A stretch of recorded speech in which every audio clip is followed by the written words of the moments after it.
I've been doing YouTube videos for like 10 years now, so it's very rare that I come across a device that makes me go, whoa. The Gigabyte Aero 15 is now an entry on that very small list. So, what is so damn awesome about this laptop?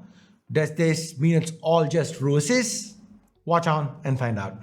Hey guys, Ash here from C4E Tech, and if you do end up liking this video, thumbs up, subscribe, turn on notifications, hit that bell icon if you haven't yet.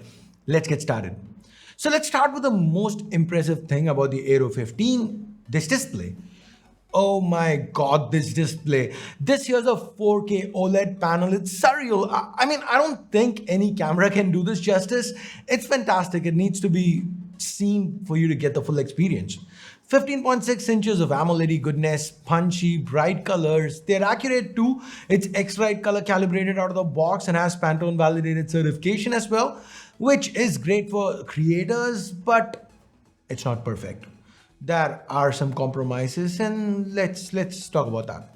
For starters, this is a very reflective display, which is okay because it is bright enough, and as long as you angle it just right, the reflections aren't too hard to deal with. The second trade-off is refresh. This one's 60 Hz, and unlike in the past, there is no alternate skew here.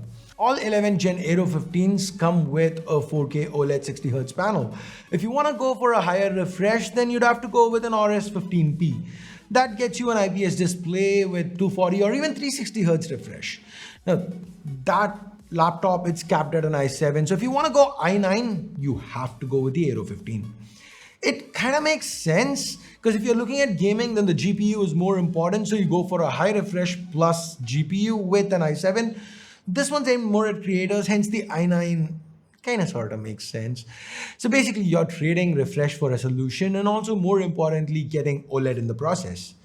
Now the last compromise here, this is what drives me insane. I'm sure you guys would have noticed it by now. The screen is super wobbly. The hinges here, Gigabyte's done a great job with the one finger open. They've managed to handle the thermals well, but these hinges here, they just don't seem to be able to support the screen's weight. So even when you're just typing, there is a bit of wobble. And that's one thing that really annoyed me. They've gotten so much right. The keyboard is a pleasure to use. It's got full-sized arrow keys. There is a numpad. It makes it all feel a little cramped, but actually once you start using it, it's perfectly fine. I absolutely adore this. There's good travel. The glass trackpad is large with Windows precision drivers. It was also lovely to use. There's a tiny little fingerprint scanner to the top left, which works perfectly fine. They've also managed heat quite well. There are 5 heat pipes and copper heat fins alongside dual 71 blade fans. Gigabyte calls this WindForce Infinity, and it works. The keyboard never got hot, even with extensive use. This, as you can see, was with the CPU being pushed while running Cinebench. And this was with continuous gaming, Horizon Zero Dawn, all settings maxed out. The Aero 15 stayed pretty cool. Now, we'll talk about performance in just a bit. For now, let's move on to another positive. To the left, we've got a full-size HDMI 2.1 mini display, USB 3.1 Gen 1, a combo 3.5mm jack, and RJ45.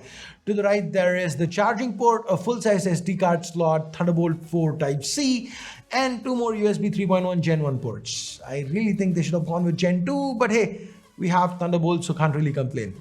Now, if you thought the I/O was cool, see what they've done inside. With some brands, they go out of their way to make upgrading a pain. The motherboard's reversed, you need to remove the battery, all motherboard screws, flip it, do all this just to get access to the RAM and storage. None of that here with the Aero 15. Gigabytes kept things very simple. 12 screws, remove, pull out the back.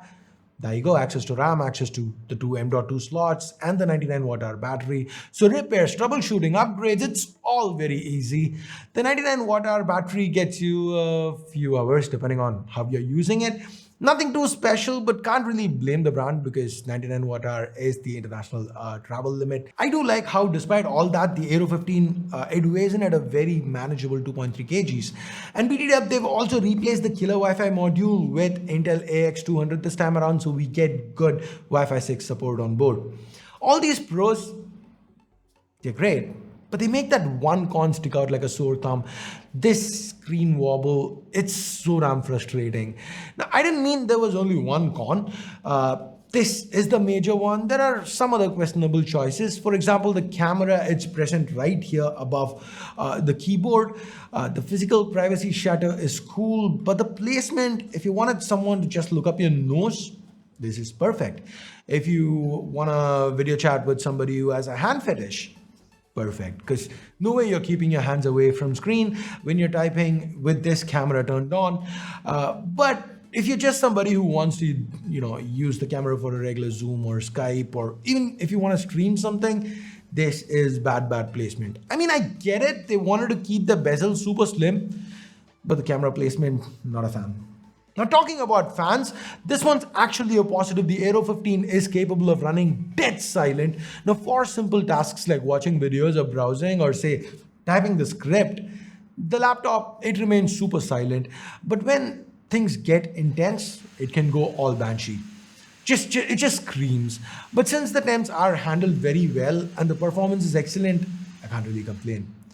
And performance, that is an area Gigabyte has absolutely nailed. We have the 11 Gen i9 11980HK running the show here. So it's 8 cores, 16 threads, 2.6 base with a whopping 5 GHz boost. This is paired with 32 gigs of DDR4 RAM at 3200 MHz and a couple of M.2 drives as we saw. The 512 gig NVMe holds the OS and the 1 TB SATA is extra storage. The NVMe is from Samsung and it hits close to 7 gigs sequential reads. The 1 TB SATA M.2 is about half as fast, but given you're not booting off it, it's still perfectly fine. Okay, now these are all numbers. How does it actually perform? Now, to be honest, I didn't expect to actually play stuff in 4K going in. Yes, it's got a 3080, but the TDP is 105 watts, not even the max 130 that Nvidia lets you hit. So I went in expecting maybe 4K on medium high with 1440p ultra with most games. But man, I was surprised. Cyberpunk 2077 with the ray tracing ultra preset at 4K native, DLSS disabled, we got 20-ish FPS. That might not sound like much, but it is still better than what poor PS4 users got at launch. But jokes apart, with DLSS we managed to hit a stable 60 FPS. Things still looked pretty, everything was smooth.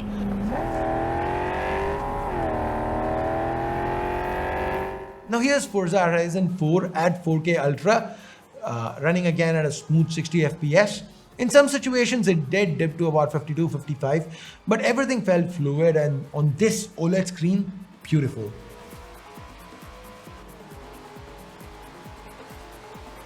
Moving on to Horizon Zero Dawn 4K Ultra, a little under 60 FPS again, but the gameplay was pretty enjoyable, everything was very fluid. Now before I wrap up the performance portion, I wanted to test out a couple of emulators.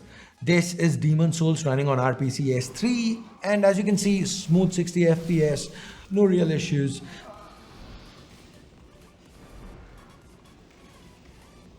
This is Super Mario Odyssey on Yuzu doing pretty much the same thing.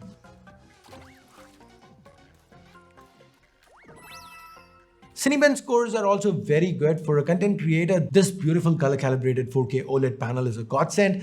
Photoshop work, editing, the screen, it just makes me want to work on this. It's not like I'm a stranger to OLED. I use OLED screens on phones I test all the time. My personal tablet is a Galaxy Tab S6. I refused to upgrade to the S7 because that didn't have OLED. I love the OLED on that tablet. My TV, LG GX OLED again. Now this laptop, despite all that, it still makes me go wow. Now, with pricing, that makes me go, oh, because Gigabyte has it officially priced at $29.99 USD, but they have a mail-in rebate option which brings the cost down to $2,300. But come on, Gigabyte, in 2021, you need to physically get the laptop and then physically send out a mail to get a rebate. Seriously. So let's ignore that. You can effectively find this for $2,500 to $2,700 USD online. For that price, it seems to be a pretty solid option if you want to go top spec with everything. If you are looking at it from a gaming perspective, I don't know. I mean, the display is beautiful and all, but a faster refresh might help for competitive gaming. For me though, this is going to be my travel laptop and I rarely game online. So for offline play, I take the OLED over the extra frames. That's just my personal preference. So anyway, there you go, the Gigabyte Aero 15 OLED YD 2021 edition. This is not a perfect laptop, but this is the best laptop I've ever used. Now, if you do want to pick one up, I'll leave links in the description, and I guess that's been my take on the Aero 15.